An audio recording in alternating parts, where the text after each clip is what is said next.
siin on kuivenduskraav.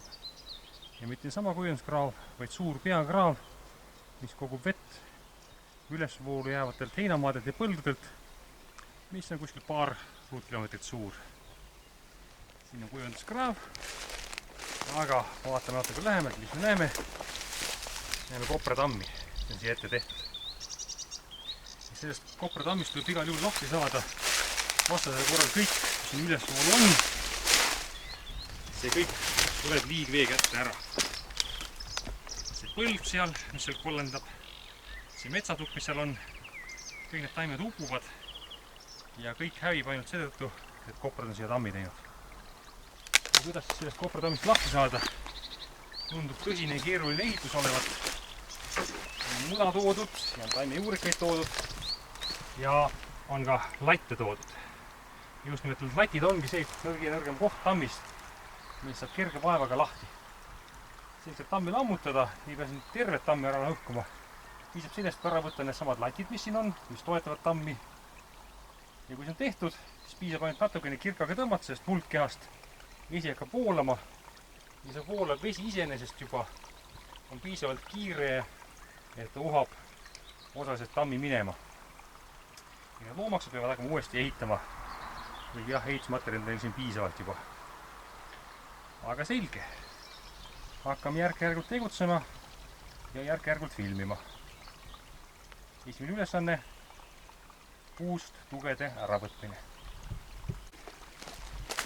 Ja ongi tuged ära võetud. Võttis kõigest paar minutit aega, aga kui seda tammi vaadata, näeme, et see tamm tegelikult püsib puhtalt heas usus. Et toestik on ära võetud ja raske vesi on sellest tammist valmis läbi minema. Tundub küll, et vesi on pehme ja voolav ja puha, aga üks tonn vett on kõigest 1 kuupmeeter. Tähendab seda, et 1 kilogramm on 1 liiter. Ja see vesi, mis siin tammi taha on tulnud, kaalub tegelikult tonne. Kujutage ette mingi veoauto massis. Vett on siia taha pandud ja seda hoiab kinni kõigest natukene muda ja natukene oksi.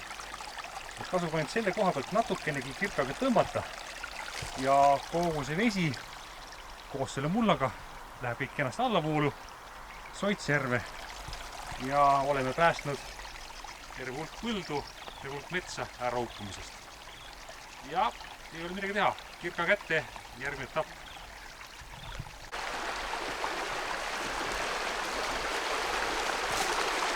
Ja läkski täpselt nii nagu ütlesin.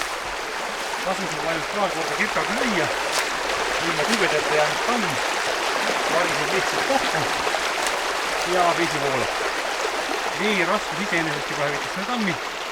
Minu asi oli ainult toed ära võtta ja natukene kirkaga seda muda saksida. Ja nüüd on lihtsalt käiski kujendusüsteemide puhastamine. Ei ta tarvist lõhkeainet, ei ta tarvist traktorit, ei ta tarvist suurt ankrut, ega ränka tööd. Tuleb lihtsalt natukene mõistust kasutada.